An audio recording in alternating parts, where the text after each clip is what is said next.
दोस्तों excellence academy of Eklahara में आपका स्वागत है। और आज मैं आपके लिए लेकर आया हूँ क्लास 11th की फिजिक्स के क्वेश्चंस, कुछ ऑब्जेक्टिव टाइप के जो कि हमारे एमपी बोर्ड में मैक्सिमम टाइम पूछे जाते हैं। तो दोस्तों चलिए स्टार्ट करते हैं। और हाँ दोस्तों, यदि अभी तक आपने हमारे चैनल को सब्सक्राइब नहीं किया हो, जल्द से जल्द सब्सक्राइब कर लीजिए ताकि हमारे नए वीडियो की नोटिफिकेशन आपको तुरंत मिल जाए। तो दोस्तों चलिए स्टार्ट करते हैं किस टाइप के क्वेश्चन हमारे एमपी बोर्ड में पूछे जाते हैं। तो दोस्तों पहला क्वेश्चन है हमारा कि पृथ्वी पर पलायन वेग का मान कितना होता है। तो दोस्तों पहले आपको ये पता होना चाहिए कि पलायन पलायन वेग जो है वो होता क्या है। तो दोस्तों पलायन वेग वह न्यूनतम वेग होता है वह न्यूनतम वेग होता है जिस पर हम किसी वस्तु को पृथ्वी के वायुमंडल से बाहर पहुंचा सकते हैं।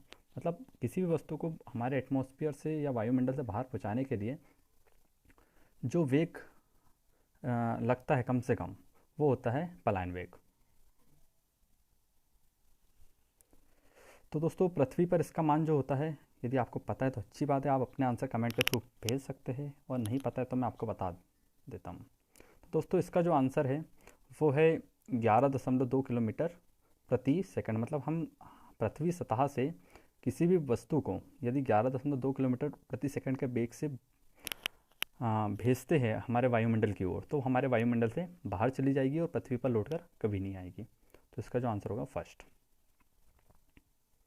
अगला क्वेश्चन है दोस्तों हमारा, जी का मान सर्वाधिक कहाँ होता है। मतलब जी मतलब जो होता है गुरुत्वीय त्वरण, गुरुत्वीय त्वरण का मान सर्वाधिक कहाँ होता है।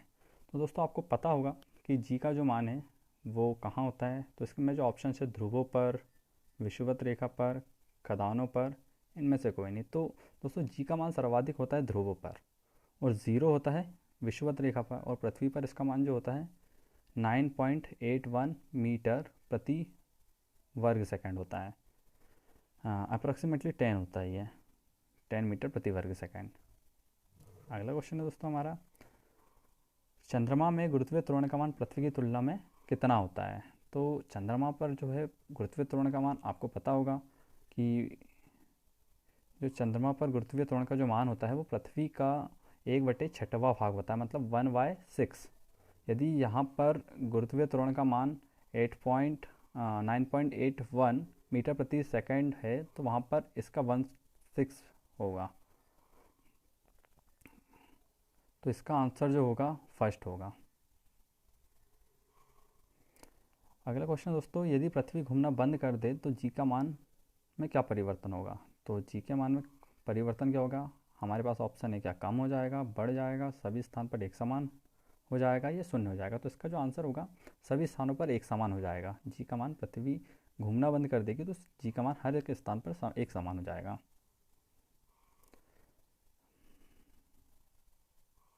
अगला अगला क्वेश्चन है दोस्तों हमारा, पृथ्वी के केंद्र में गुरुत्वीय त्वरण का मान होता है। तो दोस्तों पृथ्वी के केंद्र पर जो गुरुत्वीय त्वरण होता है वो होता है 0, और ध्रुवों पर अधिकतम होता है।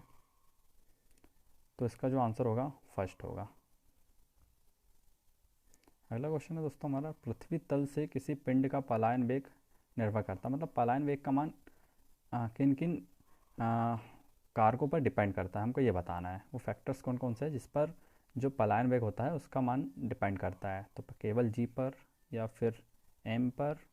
जी मतलब गुरुत्वीय त्वरण, एम मतलब जो भी पार्टिकल्स या जो ऑब्जेक्ट होगा उसका मास, जी और आर के गुणनफल पर, या फिर जी और आर के गुणनफल के वर्गमूल पर। तो दोस्तों इसका जो आंसर होगा, यदि आपको इसमें रिलेशन पता है कि वी ई इक्वल टू होता है √2 GR, तो दोस्तों आप देख सकते हैं रिलेशन में जी और आर पर जो है पलायन वेग का मान जो है वो डिपेंड कर रहा है। तो इसका जो आंसर होगा वो होगा लास्ट। अगला क्वेश्चन है दोस्तों हमारा, एक कण के पलायन वेग उसके द्रव्यमान पर किस प्रकार निर्भर करता है। तो दोस्तों आपको मैं यहाँ तक बता दूँ, अभी एक फार्मूला पलायन वेग का रिलेशन देखते हैं हम। पलायन वेग बराबर से होता है √2 GR। पहली बात तो यहाँ द्रव्यमान आ नहीं रहा है, तो इनमें से कौन सा ऑप्शन हो सकता है, पहला तो नहीं होगा, दूसरा भी नहीं होगा, तीसरा एम की पावर जीरो, मतलब इसका मतलब है कि एम की पावर जीरो इसका मतलब 1, मतलब ये होगा, क्योंकि 1 किसी भी क्वांटिटी में हम 1 का मल्टीप्लाई करते हैं तो रिजल्ट हमको वही मिल जाता है, इसलिए इसका आंसर होगा 1।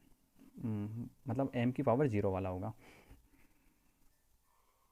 अगला क्वेश्चन है दोस्तों हमारा, भूस्थायी उपग्रह का आवर्तकाल होता है, मतलब आवर्तकाल का मतलब होता है कि उसको एक चक्कर लगाने में पृथ्वी का कितना टाइम लग जाता है। तो दोस्तों भूस्थायी उपग्रह होता क्या है, तो भूस्थायी उपग्रह वह उपग्रह होते हैं जो कि पृथ्वी के किसी स्थान से देखने पर हमेशा हमको स्थायी दिखाई देते हैं और पृथ्वी के साथ साथ क्या करते हैं, ये परिक्रमा करते रहते हैं पृथ्वी की, पृथ्वी के साथ साथ उसी स्पीड से। तो पृथ्वी जो रहती है वो एक जो घूर्णन पृथ्वी का जो घूर्णन काल होता है वो 24 घंटे का होता है, तो इसका भी घूर्णन काल कितने का होगा, 24 घंटे का होगा। अगला क्वेश्चन है दोस्तों हमारा, पलायन वेग और कक्षीय चाल में संबंध होता है, मतलब पलायन वेग और कक्षीय चाल में क्या संबंध होता है। तो दोस्तों अभी मैंने आपको थोड़ी देर पहले इसका रिलेशन लिख के बताया था। तो इसमें जो संबंध होगा वो होता है इंटू वी ओ, मतलब √2 इंटू वी ओ। तो दोस्तों आपको यदि रिलेशन पता है तो आप ये इस टाइप के क्वेश्चन ईजिली सॉल्व कर सकते हो। तो इसका जो होगा ये सेकंड नंबर का आंसर होगा।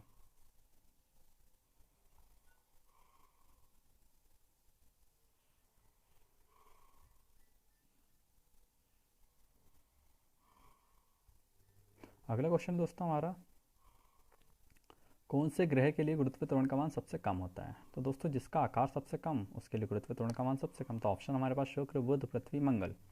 तो दोस्तों इसका जवाब आप हमें कमेंट के थ्रू बताएंगे कि कौन से जो हमारा प्लैनेट्स है उनका प्लैनेट है उसका मतलब मास सबसे कम है, और मास सबसे कम होगा तो ग्रेविटी सबसे कम होगी वहाँ पे। तो इसका जवाब आप हमें कमेंट के थ्रू बताएंगे। थैंक यू दोस्तों।